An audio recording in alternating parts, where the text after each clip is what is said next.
2012 ഫെബ്രുവരി 29 സുപ്രധാനമായ ഒരു വിധി മദ്രാശി ഹൈക്കോടതി പ്രഖ്യാപിക്കുകയുണ്ടായി. തമിഴ് ചിത്രമായ ആരണ്യകാന്ഡം തെലുങ്കിലേക്കും ഹിന്ദിയിലേക്കും ഡബ് ചെയ്ത് പ്രദർശിപ്പിക്കുന്നത് തടഞ്ഞുകൊണ്ടായിരുന്നു വിധി. ചിത്രത്തിന്റെ തിരക്കഥാകൃത്ത് ത്യാഗരാജൻ കുമാരരാജ തമിഴിൽ മാത്രം സിനിമ പ്രദർശിപ്പിക്കാനുള്ള അനുമതിയാണ് നിർമ്മാതാവിന് കൊടുത്തിരുന്നത്. 2012 മാർച്ച് ആദ്യവാരം ആരണ്യകാന്ഡം ഹിന്ദിയിലേക്കും തെലുങ്കിലേക്കും മൊഴിമാറ്റം ചെയ്യാൻ തുനിഞ്ഞ നിർമ്മാതാക്കളെ മദ്രാശി ഹൈക്കോടതി കർശനമായി തടഞ്ഞു. മദ്രാസ് ഹൈക്കോടതിയിൽ നടന്ന ഒരു കേസ്, അതിൽ നിർമ്മാതാവ് ആ സിനിമയുടെ നെഗറ്റീവ് റൈറ്റ്സ്, എല്ലാ നെഗറ്റീവ് റൈറ്റ്സ് മറ്റൊരാൾക്ക് കൈമാറി. ഈ നെഗറ്റീവ് റൈറ്റ്സ് കൈമാറ്റം ചെയ്ത് കിട്ടിയ ആൾ അതിൻ്റെ അടിസ്ഥാനത്തിൽ TV സംപ്രേഷണ അവകാശം മറ്റൊരാൾക്ക് കൊടുക്കുകയും അതേപോലെ video film, video cassette, CD ഇതൊക്കെ ഇറക്കാനുള്ള അവകാശവും വേറെ കൊടുക്കുകയും ചെയ്തു. ഇതിനെതിരെ ഇതിൻ്റെ നിർമ്മാതാവ്, ഈ കോപ്പിറൈറ്റ്, ഈ നെഗറ്റീവ് റൈറ്റ് കൈമാറിയ നിർമ്മാതാവ് കോടതിയെ സമീപിച്ചു.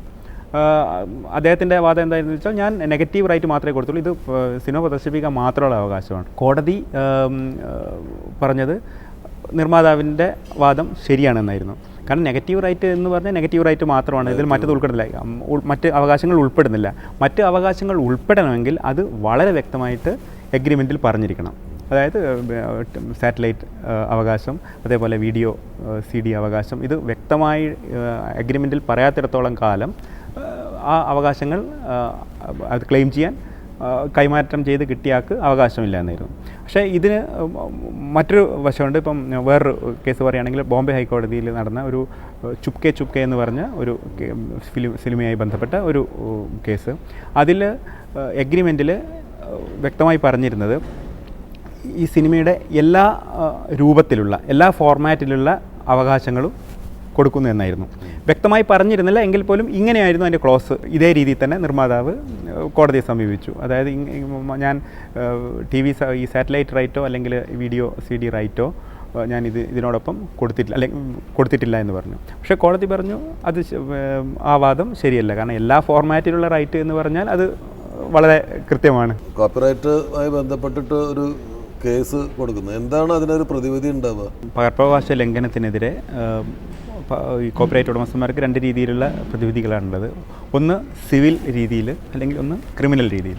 സിവിൽ നടപടി പ്രകാരം ഒരു ജില്ലാ കോടതിയിൽ, ഡിസ്ട്രിക്ട് കോർട്ടിലാണ് അതിൻ്റെ കേസ് കൊടുക്കേണ്ടത്. ഒരാളുടെ കോപ്പിറൈറ്റ് ഇൻഫ്രിഞ്ച് ആവുകയാണെങ്കിൽ അയാൾക്ക് രണ്ട് റെമഡീസ് ഉണ്ട്. ഒന്നുകിൽ അയാൾക്ക് സെക്ഷൻ 55 ഓഫ് ദ ആക്ട് പ്രകാരം സിവിൽ കോടതിയെ സമീപിക്കാം. സിവിൽ കോടതി ഇഞ്ചക്ഷനോ സ്റ്റേയോ നൽകാനുള്ള അധികാരങ്ങൾ ഈ സെക്ഷൻ 55 പറയുന്നുണ്ട്. അല്ലെങ്കിൽ അയാൾക്ക് സെക്ഷൻ 54 പ്രകാരം ക്രിമിനൽ നടപടികൾക്ക് പോകാം. അങ്ങനെ ആകുമ്പം അത് 3 വർഷം വരെ തടവുള്ള ശിക്ഷാർഹമായ കുറ്റകൃത്യമായി സംശയാതീതമായി തെളിയിക്കുന്ന പക്ഷം 3 വർഷം വരെ തടവും പിഴയും നൽകാവുന്ന ഒരു റെമഡി ഈ സാധാരണക്കാരായ റൈറ്റർക്ക് അല്ലെങ്കിൽ അതിൻ്റെ ഓതർക്കുണ്ട്. പിന്നെ ഉള്ള ഒരു റെമഡി എന്ന് വെച്ച് കഴിഞ്ഞാൽ, പോലീസിന് ഇത്തരം ഒരു കുറ്റകൃത്യം ശ്രദ്ധയിൽപ്പെടുകയാണെങ്കിൽ മജിസ്ട്രേറ്റിൻ്റെ വാറണ്ട് കൂടാതെ സെക്ഷൻ 64 പ്രകാരം നേരിട്ട് സെർച്ച് ചെയ്യാനും, ഇത്തരം കോപ്പറേറ്റ് ഇൻഫ്രിഞ്ച് ചെയ്തിട്ടുള്ള CD-കളോ അല്ലെങ്കിൽ അങ്ങനെയുള്ള കാസറ്റുകളോ ഉണ്ടെങ്കിൽ അത് എടുക്കാനും കോടതി മുമ്പാകെ ഹാജരാക്കാനുള്ള അധികാരമുണ്ട്. ഇന്റർനെറ്റിൽ ഒരു സിനിമ റിലീസ് ചെയ്ത ഉടനെ നെറ്റിൽ വ്യാജ ഇതിലൊക്കെ ഇതിൻ്റെ വ്യാജ കോപ്പികൾ വരിക എന്ന് പറയുന്നത്, അതിനെതിരെ എന്താണ് നിയമപരമായിട്ട് ഒരു സാധ്യതയുള്ളത്? ഇൻ്റർനെറ്റിനായിട്ട് ബന്ധപ്പെട്ട ആ കാര്യങ്ങൾ പരാമർശിക്കുന്ന നിയമം എന്ന് പറഞ്ഞാൽ ഈ IT act, information technology act പ്രകാരമാണ് അതിൻ്റെ കാര്യങ്ങൾ നിയന്ത്രിക്കപ്പെട്ടിരിക്കുന്നത് ഇന്ത്യയിൽ. ഇൻഫർമേഷൻ ടെക്നോളജി ആക്ട് പ്രകാരം നമ്മൾ ഇപ്പം ഗൂഗിൾ അല്ലെങ്കിൽ ഒരു ഇതേമാതിരിയുള്ള സെർച്ച് എഞ്ചിനുകൾ അല്ലെങ്കിൽ ആ രീതിയിലുള്ള സൈറ്റുകൾ ഇൻ്റർമീഡിയറീസ് എന്ന് പറയുമോ, അതായത് അവരൊരു പ്ലാറ്റ്ഫോം ഒരുക്കുന്നു, അതിൽ ആർക്ക് വേണമെങ്കിലും അവർ കണ്ടൻറ്റുകൾ അവർക്ക് പോസ്റ്റ് ചെയ്യാം, മറ്റുള്ളവർക്ക് അതിൽ നിന്ന് അവർക്ക് നേരിട്ട് അതിലുള്ള പ്രസിദ്ധീകരണമായിട്ട് ബന്ധമില്ല. ഡൽഹി ഹൈക്കോടതി ഒരു ഉത്തരവ് ഇറക്കുകയുണ്ടായി. ആദ്യമായിട്ട് ഈ ഉത്തരവ് പുറപ്പെടുവിച്ചത് സിംഗം എന്ന് പറഞ്ഞ സിനിമ, തമിഴ് സിനിമയുടെ റീമേക്കായ ഹിന്ദി സിംഗമിൻ്റെ റിലീസോട് അടുപ്പിച്ചായിരുന്നു.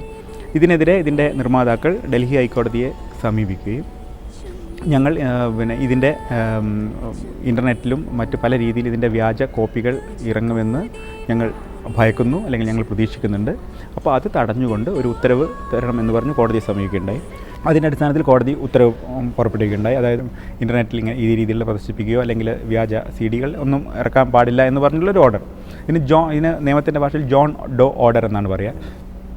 ഇതിൻ്റെ അടിസ്ഥാനത്തിൽ ഈ ഓർഡറുകൾ ഇതിൻ്റെ നിർമ്മാതാക്കൾ പ്രധാനപ്പെട്ട ഈ ഇൻ്റർനെറ്റ് സർവീസ് പ്രൊവൈഡേഴ്സിനൊക്കെ നൽകുകയുണ്ടായി ഈ കോടതിയുടെ ഉത്തരവ്.